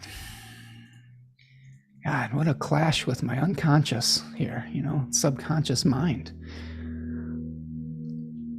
All right, I'm looking through the chat here, and then there's a 20-second delay, so hopefully somebody will laugh in the next 20 seconds for my subtle musical humor. Let's see. Tarya says, you are having a Mercury and Pisces printer moment. Welcome to my life. Yeah, definitely am. Mercury. This is the most Mercury and Pisces live stream I think I've done for a while. Let's see. Imagine in Taurus, it would be a grounded long-term plan. Yeah, I agree, Rachel. I think having things be grounded would be important. Practical, I think, is practical, and patience is, I think both of those things, practicality and patience, are required. Henry says, so interesting to hear the Decanic Tarot perspectives. I've been pulling Four of Wands a lot. Astrology really ignited my interest in tarot. It is a living language. 100%, Henry. And they are both divinatory systems. This is something that was a big shift in my consciousness that I learned from an author named Jeffrey Cornelius. He wrote a book called The Moment of Astrology, and he compares astrology to divination, where it is oracular. We're creating oracular space with both things. And the reason he was able to do that is because he recognized that sometimes a chart that was disconnected from the actual time that it was created had oracular meaning for the current time he was in. So like he was saying, oh, this chart of this particular event that I'm reading about in a book has meaning for me now in the present moment. So it's similar to pulling a card on some level. And this is some of the things that we see with horary astrology as well. So yeah, the two are really closely related. And, what I like about using the tarot is having a visual narrative for these things. And I'm really in debt to Austin Coppock and T. Susan Chang and authors like that have really expanded on this work. And hopefully I'm adding something to their pioneering work and to that conversation. The Clash. Yes, Lynn recognized the Clash. Oh no, Laura's not a Clash fan. Okay, I'm gonna keep rolling here. I'm really enjoying going on the Mercury in Pisces journey with all of you. But let's see if we can focus a little bit. I will focus for a minute. So we're on the 11th. Saturn's at the bending of the nodes. If we go forward to April the 12th, this is an important day. So after we've gotten to that reality moment, okay, like saying, what is real? What isn't? How are we going to move forward? What are we willing to commit to? Then we have like the dreamiest, aspect that I can think of, which is a Jupiter-Neptune conjunction. Now, again, I did a really deep dive with Hannah Kuhari recently on her podcast that I mentioned earlier. So go check that out. Again, my brain is functioning at 3/4 speed today. But the main things that we talked about and that we uncovered was this is a very idealistic placement. Not only because the third decan of Pisces is a very idealistic place in the zodiac. I mean, we have the 10 of Cups energy with like this ephemeral rainbow with this happy family. That decan is really about sacrifice for a dream, like a religious crusading energy. And Neptune has that similar kind of thing. I think that what I'm seeing with the peace aspect, Jupiter is actually the planet of peace. Jupiter restored order to Olympus after the war with the Titans. So Jupiter is the peacemaker. Jupiter brings order, brings things together. Neptune is the boundary dissolver and the kind of religious fervor that you're willing to do whatever it takes to create social change. Or even socialistic change. I know that word is loaded, but I think what we see with it is trying to do things for the good of the collective. And Robert Schmidt talked about Neptune as a transcendental moon, so universal substance, where we're sort of like melting into a collective consciousness, a collective unconsciousness that would sort of be represented like a moon if it was related to everybody and like these platonic ideals. So I'm really confident. So I'm hopeful. I don't know if I'm 100% confident, but I'm hopeful that a new era of peace and of treaties and of merging of cooperation between nations, between people, will be brought into our experience. Now, the challenge with this is to make sure that you're not falling into an illusion, which also Neptune can be related to. We may be idealizing stability in our life too, because this is at 23 degrees of Pisces. That's on a fixed star called Markab, which is the saddle of Pegasus. So we may be chasing this idealistic dream of trying to stabilize our life in an ephemeral place. And we may be really experiencing hope around that. The theme around Pisces 3 is hope versus doom. And how do we maintain our hope even when we're having these wild swings of emotion? So there can be grandiose visions with this placement. So make sure that you got real at the bending of Saturn at the nodes, so that you can infuse that reality principle into your dream as well. Because when you balance Saturn and Jupiter out together, when you have a realistic perspective, but then you have hope within those limitations, you can, you're really, really powerful, right? That's when you get into the manifestation energy for sure. The other thing that's happening on that day is the sun is going to be making a sextile to Saturn. So another aspect that may be really helping us to have a sense of sobriety, bringing sobriety to this very idealistic placement. Okay, so again, we're establishing a following. We're coming to an ending and letting go of old glass ceilings, old idealistic narratives that may be limiting, old limiting beliefs we're letting go of with Saturn at the bending of the nodes. And that may actually help us to manifest the happy ending or the dream as well. All right, I'm checking in on the chat here. We got a lot of great conversation. Thank you so much for being such a supportive and active chat box here. You guys are awesome. Andrea is happy that Henry is interested in tarot. Andrea is a really great card slinger. I like that word, card slinger, but really great tarot reader. Check out Space Tiger 9, Space Tiger Tarot 9, or Space Tiger 9. You put it in there, Andrea, but some really beautiful photography where you can see that she is saying, here is your message for the day, and has this beautiful tarot cards with the Marseille Tarot, and then like crystals and against these really dramatic black backdrops. And I found a lot of oracular messages just by following her on Instagram. So make sure you check out Andrea, and really knowledgeable tarot reader as well. Idogan. I've got a new person here. Hello. I'm sorry if I'm butchering your name. AYDO G with a little half circle and an AN. Is that a Turkish name? Or maybe this is one of Andrea's friends. I have important appointments in those days, just like you said, with top governmental issues. I feel blocked but still push the limits. Well, yeah, hopefully you utilize your charisma around that period of time, right? And you might be able to win over that hostile crowd and create a good outcome for everyone involved. I would resist the temptation to use manipulation when we have Pluto associations. Like if we're talking back to the Mercury Pluto square, you got to be above board with those and keep your eyes out for people that may try to use underhanded methods to get what they want. And in ourselves, sometimes we can do that also.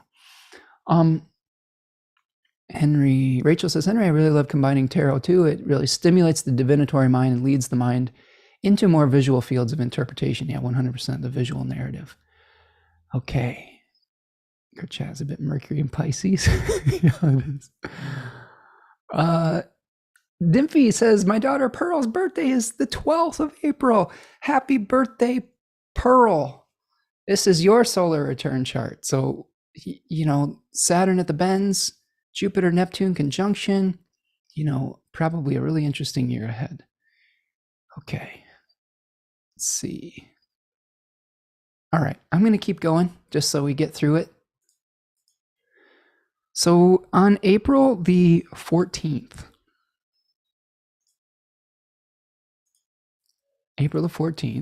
let's see. On April the 14th, what we're dealing with is Mars moving into Pisces. So this is Mars finally getting out of, Aquarius and, leaving Saturn alone and joining up with Venus and Neptune and Jupiter. So remember when I talked about the Eight of Cups related to the first decan of Pisces? This is a place where we may be feeling like escaping into our mind and into our imagination. And Mars is a planet that helps us take action. So Austin Coppock calls that decan the labyrinth. So I would say that the main thing I would share with you about Mars in the first decan of Pisces and Pisces in general is we're coming into alignment with maybe taking an indirect approach to our problems. We're going in maybe a circular fashion. We're not trying to overcome things through force. We're trying to maybe, doing, Austin Coppock talks about doing Tai Chi, kind of moving like Neo in the Matrix, where he's just, bending around time and space with the bullets that are coming at him. That's my vision of Mars and Pisces, is just Neo, like bending time and space. So you may feel again some disenchantment or disorientation with your approach, but you're getting a good look at the hidden rules that make up the rules, the hidden rules of engagement.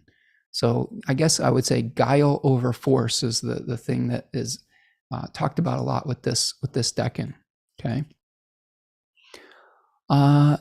So we say, yeah, it's Turkish. Good. At least I got the country right. Very cool. And says, you can call me Ido. Okay, Ido. Awesome. Welcome. I'm really excited about all of the international friends that we have here, and I'm really, really holding emotional space of peace for all my friends in Europe right now. So I'm really trying to hold that space for you, and I hope that you all are doing okay over there. Henry's talking about we're leading up to tax time here. Yeah, that's a good thing to keep in mind, Henry, as we get to April 14th. Tax day, as you are pointing out, is actually April the 18th this year rather than the normal 15th day, because I think the 18th is a Monday. So let's see what tax season has in store for us. So we've just had Mars moving into Pisces, and now what we're experiencing next is the full moon. So here's April the 16th, full moon, the sun at 26 degrees of Aries and the moon at 26 degrees of Libra. And one of the things that we are seeing, so we have an opposition between the sun and the moon, and all of those things are going to be squaring Pluto. So all of the things I was talking about dealing with government systems, and what better government system than the IRS to be able to deal with tax season. I guess I would check everything twice before you send in your taxes if you're in America. Make sure you got all the details, because if you're like me, you kind of have to do the taxes during this Mercury and Pisces season, and you may miss something. So make sure that you're paying attention to all the details moving forward. I think this full moon is really about how are we going to restore balance and equilibrium to our life. That's really some of the significations of the moon in Libra 3, is how do we make the subtle adjustments to bring things back to center. And here's the secret, because this is the four of Swords card, right? So if you see the Four of Swords, and I'll pull this out for all of you, the Four of Swords as a figure that is resting and that is kind of like, his hands are clasped in prayer. And meditation is the word that comes to mind with this. And I work with a lot of people that have placements here. And one of the things I always tell them is that peace in Libra 3 is created from the inside out. A lot of the times we feel like we have to find a peaceful external environment before we can relax.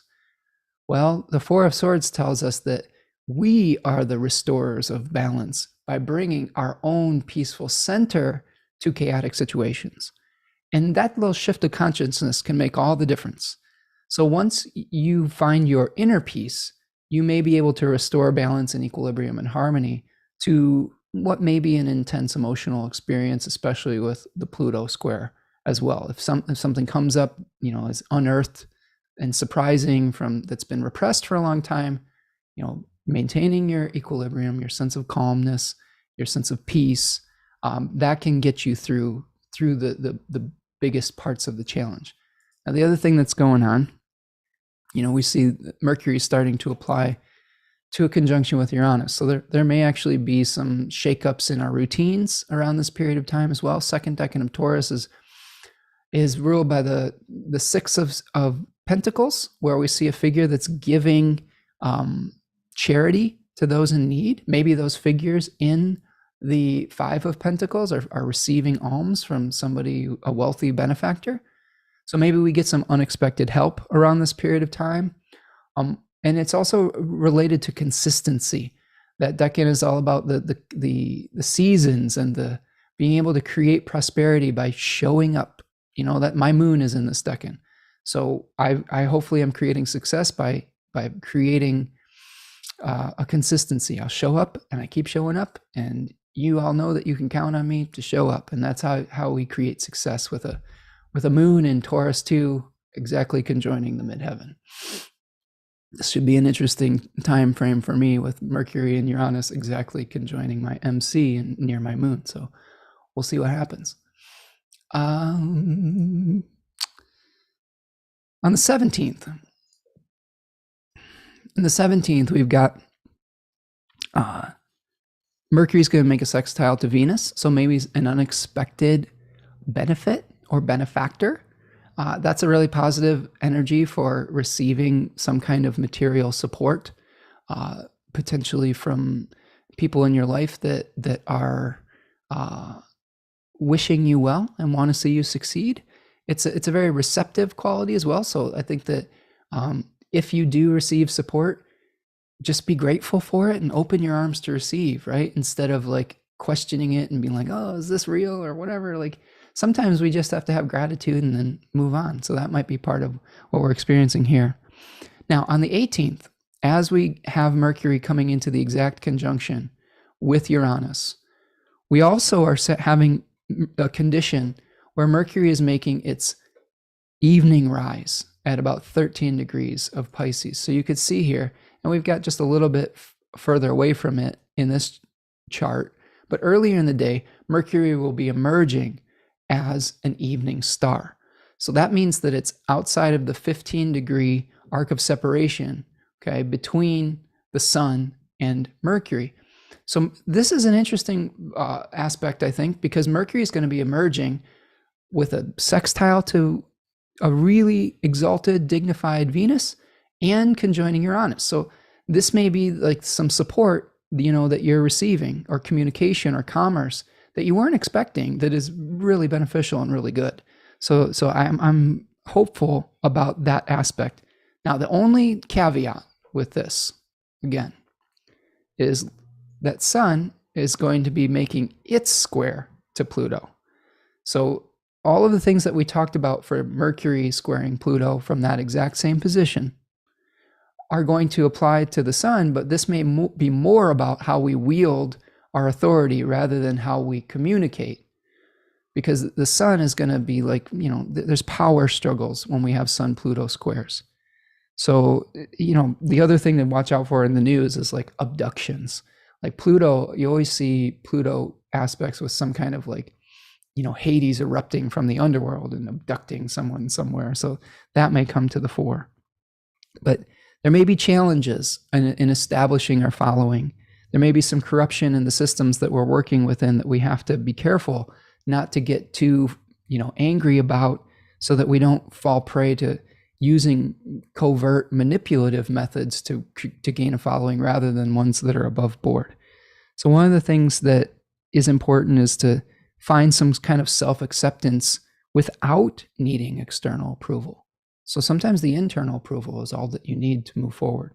And this is something that I'm working with a lot with, I really like got this Regulus oil from Sphere and Sundry. I don't know if you are familiar with Austin Kopic's wife, Caitlin Kopic, who does some stuff with magical oils and elected stuff. And she had a really wonderful election for Regulus, which is a really calm Regulus, which is really working on self-esteem and calm confidence that is not necessarily dependent on the approval of others, which funnily enough actually will magnetize it. So that's something that I personally have been trying to work with is saying, hey, how can I feel more just comfortable with just being me without necessarily having to win or force the approval of others. So that's something that I think that would be really important around this period of time too, as we're seeing the square between the sun and Pluto. All right, I am looking at the chat. That's the end of Aries 3. We've got one more decan to go. Thank you so much for hanging out with me today. Again, if you're new here, please hit the like button, subscribe to the channel. If you want to make a material donation to the work I'm doing, there's a little $sign that's just called a super chat or super sticker. So much appreciate all of your support. Just happy that you're here and leaving me comments. This is great. You can buy me a coffee at buymeacoffee.com. All of those good things. So I'm looking at the chat. We've got June says, yes, lifelong pain filled with negative beliefs are arising from my unconscious depths with Jupiterian clarity, and I'm able to finally release them forever, ever into the Neptune Piscean light. Well, that's awesome, June.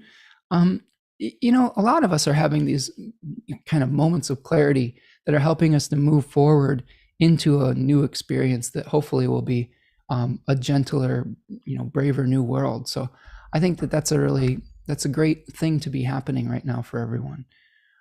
Kate says, looks like the alchemy of the magician's card, this Taurus Pisces 14 day, the luminaries and equinox signs. Yeah, I like that. I love the alchemy aspect of the magician card, like it being related to Mercury, and Mercury, finding the right mixture between the sun and the moon, the consciousness of the sun and how it's going to manifest in the body of the moon.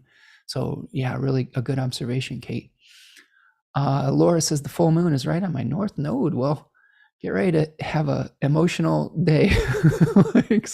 Try to maintain your inner peace. Try not to let your frustration bubble over, and see if you can find a win-win situation. Rachel says, I've heard you talk about the experience of this Libra decan before. I'm really interested in the Decans of Libra webinar, Natal Pluto and Moon together in this last decan. Well, Rachel, you're in luck because you can purchase that Decans of Libra webinar on my website, spencermichaud.com, on the link titled Store, with all the other decans from Virgo up until my most recent one in Pisces. So if you're interested in learning more about these decans, those webinars, I go for about 2.5 to 3.5 hours. It's like I said, it's a collection of all of my knowledge up to this point. There's mythological stories. There are fixed stars, tarot significations. I'm absorbing all the information from Austin Kopic and T. Susan Chang, fixed star knowledge of Bernadette Brady and other authors like that.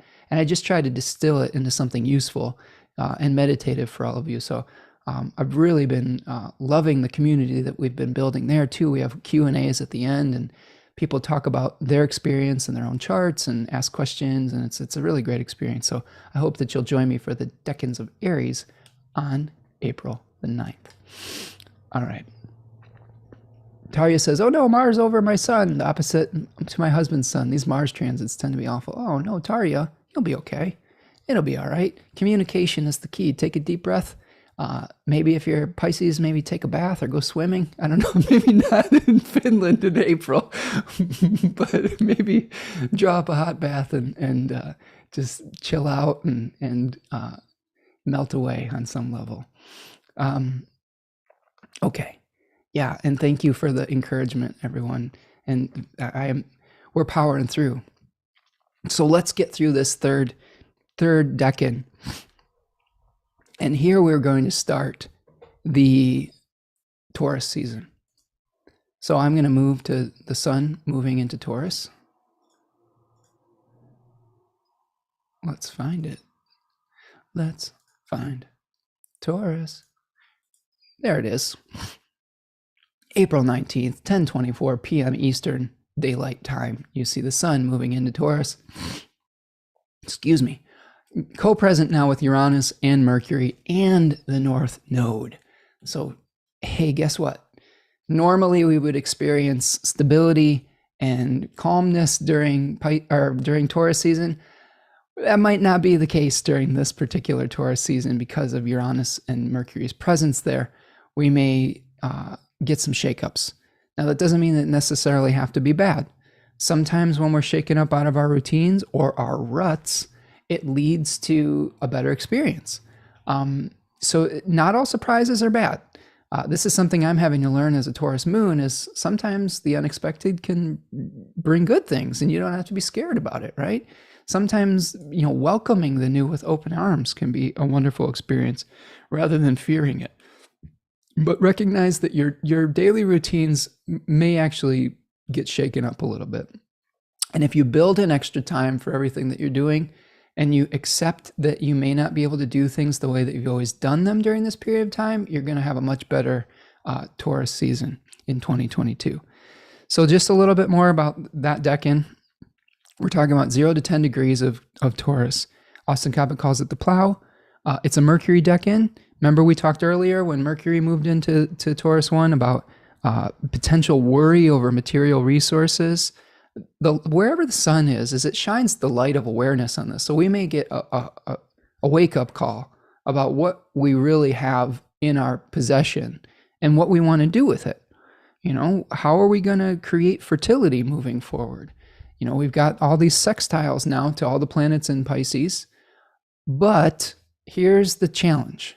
This is the thing that I want to draw your attention to is, yes, we have the benefics sextiling, but we have Saturn in an overcoming square to all the Taurus stuff right now. Now, it's better than Saturn and Mars being in an overcoming square, but sometimes the feeling when you have Saturn and Aquarius overcoming the Taurus stuff is that forces that are bigger than you are disrupting your routines and not necessarily allowing you to come to a sense of peace, unfortunately. Now, in the beginning of this Taurus 1 section, we're not going to feel it as intensely as we will towards the end of the month, or towards really the middle of May. We're going to feel it really intensely in the middle of May, especially when we get to the eclipse on May 16th. So I am seeing maybe that there may be some collective things in the news or collective experiences that feel that they're limiting our enjoyment of Taurus season, but we'll get through it. History has shown us that sometimes there are different spikes in pandemic land. I know everyone's super tired of the pandemic, myself included, but what we've seen, if we look at the history of like the Spanish flu in 1918, is that around this period of time and around the last year, when we had a number of the restrictions lifted in March, we had another spike in the beginning of April. So potentially maybe there's some things with that. Maybe there's some other things in other collective things that are limiting our ability to seek pleasure and have the routines that we want, but we'll get through it. Okay. So one thing I wanted to point out about the first decan of Taurus that I think is important is when we look at the Kabbalistic tree of life and the Sephira, the kind of the energy centers that are related to these specific tarot decans, Taurus 1 is a Sephira called Gavura. And Gavura is related to limitations and severity. And like, when we had Aries 3, we had the Sephira Hesed, which is limitlessness, like loving kindness, the flow of energy, right? And here we have limits. So we say, what are the limits of our resources? How do we create structures and boundaries around it so that we're not just overwhelmed by limitlessness? So those two things, Hesed and Gebura, are balancing forces on the Kabbalistic tree of life. So how can you not be too tight-fisted about your resources, but create structure around whatever you need to do to be able to move forward? I unfortunately, I do think that during Taurus season this year, we may have some financial challenges. I think that, stuff with inflation in America is going a little haywire. The stock market's been a little funky. And I do unfortunately think that that's not going to abate in this particular season. So I would say that one thing I would recommend is maybe in the beginning being frugal with your resources so that you don't kind of get caught with your pants down when things get a little bit tighter. So I think that frugality is probably a wise choice, just to be able to stabilize your situation. And that may be the influence of Saturn overcoming, all of the planets in Taurus as well. Saturn saying, be realistic, limit your expenditures. Normally we might want to like really be extravagant around this period of time, but Saturn is limiting that a little bit. Okay. Setting material limits, planning, worrying over resources, infusing spirit into matter. The other thing that I think is positive, though, the good news is that all of these planets in Taurus are being provided for by an exalted Venus. Okay, so that can be good and bad, right? It can be good because the clay that Taurus has to work with is super high quality. The only challenge is that I think that we have to be real careful of is just when Venus and Neptune and Jupiter come together, we can have some really luxurious tastes. We can go really hog wild with like maybe the illusion that we have more than we actually do. And little bummer Saturn is going to come through and say, hey, you might want to, dial it back a little bit. So, enjoy yourself, but within reason, I think is the mantra, I think, for Taurus this season. Okay, let's break it down. If we get to the 23rd, everybody doing all right out there in virtual land? Hope so. So we get to April the 23rd, and the important thing that I see on April the 23rd is we've got Mercury making a conjunction with the North Node in Taurus 3. Now, the conjunction with the North Node in Taurus 3. Taurus 3 is the part of Taurus where here's the cliff notes on Taurus. You make the plans, you plant the seeds in the second decan and create a rhythm. You fertilize the ground. And then you protect the harvest in the third decan against, disease, pests, forces of nature. And you have patience to be able to bring the abundance into being. Taurus 3 is a challenging place. Austin Cabot calls it a string of prayer beads. He really talks a lot about forces, natural forces that are sometimes out of our control, that we need to have faith and patience to endure. So when Mercury is conjoining the North Node, there may be some things that are out of our control. Okay, you can also see that conjunction is squaring Saturn. So there may be some communal things, there may be some personal things, there may be some weather events like that may be happening around this period of time that may be difficult. I don't know what happens in April. What is that like? Is that thunderstorm, tornado season? That could be something, like something like that, where the forces of nature that we can't control, that we have to kind of surrender to, have us feeling a little bit funky. This is also the decan that has the star of Medusa, Algol, in it. So it can be really intense. That place was, Algol, in the head of Medusa, was in Chinese astrology was called piled up corpses. So not a super nice area of the zodiac sometimes. And it requires faith. It requires meditation. And there's a daimon associated with that decan called the litai, which are these hobbled old women that follow behind Eight or Ruin, offering up repentant prayer. Lynn says late blizzards. Yeah, maybe. So I wouldn't, maybe don't plant, if you're in my area of the world, you don't plant your garden at the end of April, because you could still get snow in Michigan around that period of time. I wait till at least Mother's Day around here, like first or second week of May, to feel truly safe.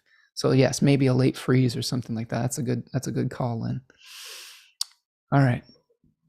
And Kate is talking about 420 cannabis thing just clicked as soon as the sun hit Taurus. Yeah, potentially.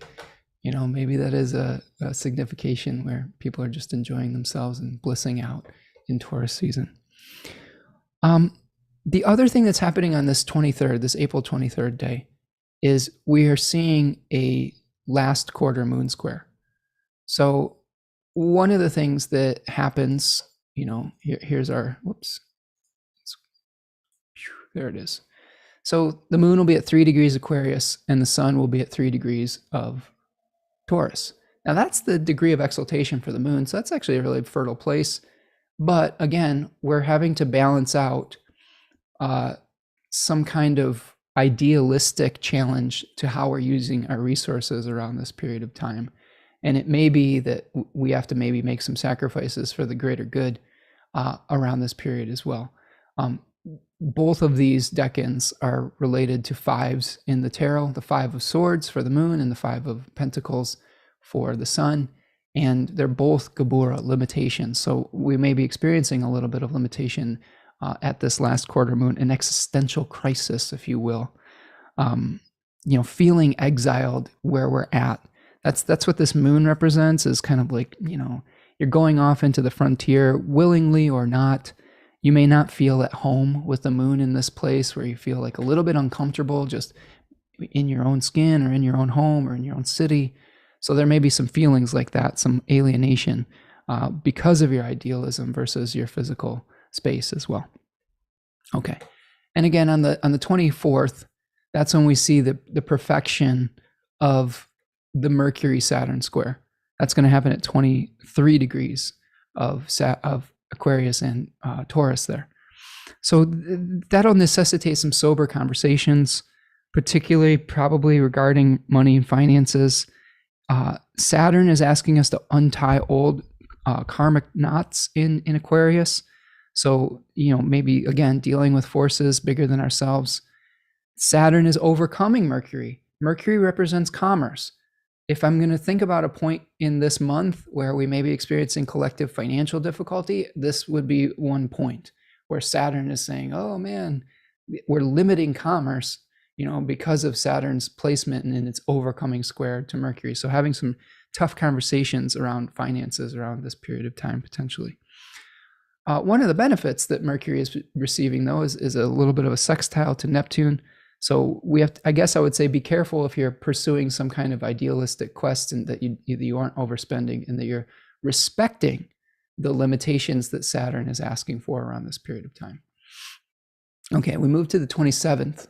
We're in the home stretch, folks. Mercury is going to be sextiling Jupiter on the 27th at 27 degrees of Taurus and Pisces. And, this is a fairly sanguine relationship between these two planets. The moon is also activating this transit, conjoining Jupiter on that day. So that there may be some experiences with patience, with prayer, with making some kind of sacrifice to achieve our ideal. Finding ways to protect our abundance or whatever we're trying to grow into fruition. There may be some assistance that we get through our inner world, through our idealism and through our visioning that Jupiter is bringing about.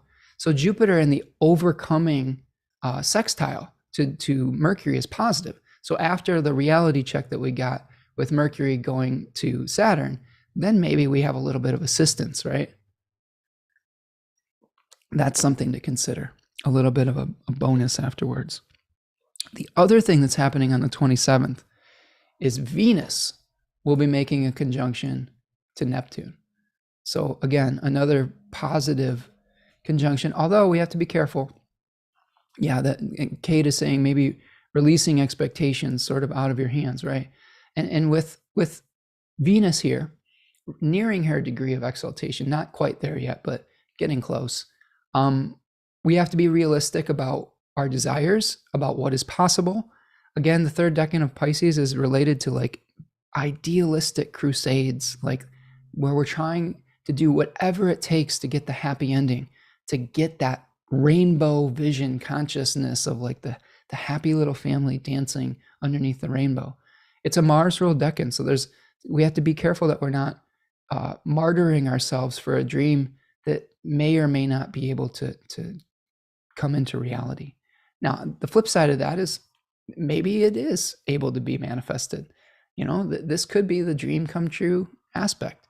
You just have to be realistic and not get the cliched rose-colored glasses on. You have to stay a little bit realistic about what you're doing, even if you're manifesting something, a dream, right? The dream has to have form. It has to have a container. Otherwise, it's just, it's hard to manage it, okay? All right. So again, look towards the Taurus and Libra house for where Venus and Neptune are providing clay for. Okay, moving along. On the 28th, Mercury is going to make a trine to Pluto at 28 degrees of Taurus and Capricorn. So again, after the contact with Venus and Neptune and Jupiter, then we have to have a hard conversation with Pluto and eliminate some of the corruption in our systems. Luckily, the trine between Mercury and Pluto may make it a fruitful and productive clutter clearing session. So I would say that this is a great day to like take a look at whatever you're working on, eliminate the clutter, reorganize your physical space, and just when in doubt, throw it out, okay? And that's going to free up new energy for repurposing, your space into something that will, when you get rid of the old, that opens up space for something that is reflective of who you are now, right? And Henry says, maybe back to the Venus Neptune, maybe it's worth being martyred for, LOL, right? Yeah, there are some things that are worth sacrificing for. So don't get me mistaken there, Henry. Definitely there are crusades worth pursuing. I think that just it's important with Neptune in the mix that we are staying sober with it and realistic about it, because it's very easy to be so idealistic that we're getting ourselves in over our head or in a little bit too deep sometimes. Okay, on the 29th, our friend Mercury, Hermes, is going to be moving into Gemini, okay? So here is the ingress of Mercury into Gemini, its own domicile, a place that it enjoys being, a place where it proliferates options and explorations. Mercury in Gemini is an explorer. It wants to touch everything. It wants to pollinate every flower. It's exploring, but eventually to make a choice. Now, the thing with Mercury in Gemini 1, this is associated with the Eight of Swords card. The Eight of Swords shows a woman that is bound and blindfolded. So you can see this here in the Eight of Swords. And a lot of times Gemini is a really tough spot in the zodiac. I think people give a bad rap to Geminis in modern astrology and pop astrology and all this and that. But in the Thema Mundi, Gemini is associated with the 12th house. And a lot of it is about some of the exploration and potential indecision that's associated with having to make a really important choice. Like in the case of the 12th house, associated with the myth of where a soul is incarnating into a body and having to choose the life that they're going to incarnate into with full knowledge of all the wonderful things and all the negative things they're going to experience. And you might want to cross all your T's and dot all your I's, knowing everything you're getting into. So when Mercury is moving into Gemini 1 or Gemini 1 in general, we can feel a little bit paralyzed by the awareness of so many different options and dualities that we're moving into. So give yourself some time, explore, recognize that you don't necessarily have to, pretend like you're a dragster on my street. I live on kind of a main thoroughfare near a stoplight where people like just blow their engines out like through this stoplight. It's really crazy. But maybe it's a metaphor. Maybe it's a good message to slow down, explore, realizing that it's not necessarily a time where you have to commit yourself yet. We're just exploring options to eventually make a choice and infuse something into a body in like Cancer season, where we are nurturing it into fruition. Okay. So that's Mercury moving into Gemini. Communications may get a little bit easier. A lot of different people we may want to explore talking with. That same day, Pluto is going to be turning retrograde. So you can see in red on my AstroGold chart, we've got a retrograde Pluto here. So maybe reviewing some of those bureaucratic systems that we were dealing with throughout the connections with, the squares with Aries, Sun and Mercury and whatnot. The outer planets do this once a year, so it's not anything super crazy, but it may just slow down some of the changes that we're making in that area of our life, because we might have missed a detail. So we may have to review and think of yourself as the cosmic, plumber, where you've got to go back down into the basement to clear the pipes a little bit because you missed some tree roots that were clogging up your pipes, or you may have to get the plunger out and plunger out the sink or something because there's still something stuck. So that might be some of the energy we're experiencing with a retrograde Pluto. Now, the last thing that we have, and one of probably the most important day, is on April the 30th. Here we have a new moon solar eclipse.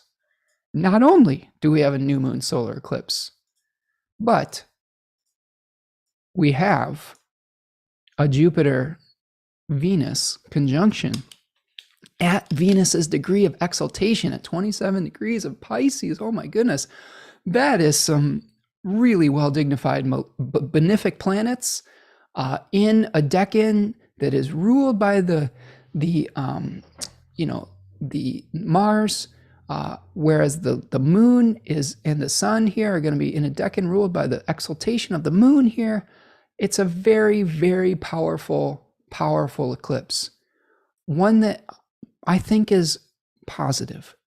I like this eclipse for moving us forward into a new stage of a new chapter of abundance in our life, a new chapter of being able to create wealth and prosperity, of manifesting a dream. And you know me on this channel, I'm pretty conservative as far as like saying that this is going to be great. I don't mean that politically. I mean that like I try to be the voice of reason, and I don't make every aspect isn't like wonderful, happy, sunshine, rainbow times. This one though, I'm looking at this, and even though it's an eclipse, which is generally eclipses were considered malefic events, I don't know, there's some juice in this eclipse that could lead to some really, really positive manifestations. Now, Saturn is still overcoming. It's not, close in aspect, but it is still aspecting it by whole sign. So there still may be some limitations that we're working within. But having Jupiter and Venus come together at Venus's degree of exaltation is a real, like I said, I've been circling this date for over a year, and other astrologers, I'm guessing, have been too. And it's a really positive decan of Taurus, which is associated with charity. I think it's really important to share your resources around this period of time. Don't hoard. You can create more wealth by helping others and with your generosity. I think this is a great time for establishing new routines and new ways of dealing with your material resources that could lead to a breakthrough in the coming months ahead. You're going to be setting the tone for the next 6 months and in a meta cycle for however many years that this cycle may be bringing us as well. So, it is also co-present with Uranus. So again, we have to do things in a new way. You can't do things the way that you've always done them. If you embrace the new, you embrace the new methodology, I think you can create a great wealth, great prosperity, manifest a dream within reason, because again, Saturn is there. So I really am hopeful for this one. Again, still not a time to go out and charge all your crystals. Like, eclipses are not lunations if you're to do stuff like that. They're still somewhat, they can be considered malefic events because you had a hungry dragon consuming the lights, or a hungry demon. It was, the ancient people were wary of this energy. So I guess my cautious thing about this would be, try not to get overwhelmed or over enthusiastic, right? Be realistic. Don't get yourself in over your head while you're trying to pursue a new reality in relationship to your material resources. That's important as well. Make sure that you're not printing out a bunch of things during your live stream. Oh boy, Mercury and Pisces is getting me today. But again, we will desire stability. We are desiring the ability to create a new routine, a new wealth, a new prosperity. But again, it comes from sharing. One of the things I've learned is to create more prosperity, be generous with your time, with your resources, and that will be returned to you. It's like a boomerang, right? Like there's kind of these laws of nature that we're working within. So that's what I've got. I will break down these lunations with a guest moving forward. I've got one more thing for you, and that is a hexagram and an animal, like we do. And I'm going to stop my share here. Thank you so much for going on this journey with me today. Whatever is printing down there, sorry. I don't know if you can hear that or not, but messages from the future, Rachel says. Dimphy says, you can sow already some vegetables at the end of March already. Yeah. Maybe where you're at, I'm not planting anything in the ground in the end of March, but maybe metaphorical seeds, right? Inside, yes, inside though, Dimphy. That's right. Keep them safe. You don't want to expose them to the natural forces just yet. Okay. So the hexagram that I got was number 29, and this number 29, it translates to the abyss, water, darkness. It's double water if you're thinking elementally. Danger, despair. It requires courage and devotion. It's asking us to maintain faith as we push through rapids. So 29 is a place where we just don't have clarity yet. We just don't have all the answers. We don't have all the information. And it's a place where when we don't have all that information, it can be dangerous. So there is one changing line, number 3. It says, before and behind, abyss upon abyss, dangerous and deep as well. If one enters the abyss, one falls into the pit. Do not act. So here's what I wrote down for this. You're surrounded by forces you don't understand. Acting now might make matters worse. You might be in more trouble than you think. If you dig a deeper hole, it says don't dig a deeper hole. Exercise self-control. Stop struggling and regain clarity of mind. Wait until you potentially find the solution that comes to you, that becomes apparent. Be still until you are sure. I think this is really related to some of that Jupiter, Neptune, Pisces kind of thing, where if we're too idealistic, we can really just move forward without all the details. And I think sometimes we have to let the process unfold. We don't want to force things, since it's still like most of the month is Aries season, because we can get ourselves in deep in places that may be dangerous for us because of all this new energy we're experiencing. Now, number 29 is changing to the hexagram number 48. Number 48 is called the well, or it also translates to human potential, human resources, replenishing, renewal, nurturing others, the unchanging. And one quote in one translation that I like with the well is, the location may change, but the source is never depleted. And they talk about in that hexagram that whenever in ancient Chinese culture they would move a house or a city, they always had to figure out what was going on with the water source, the well, right? And you had to like make sure it had a good spring associated with it. So this is really referring to our inner strength, our inner source. And we need to tend to our own wells as we're experiencing these outer, maybe even chaotic changes. I like to say, wherever you go, there you are.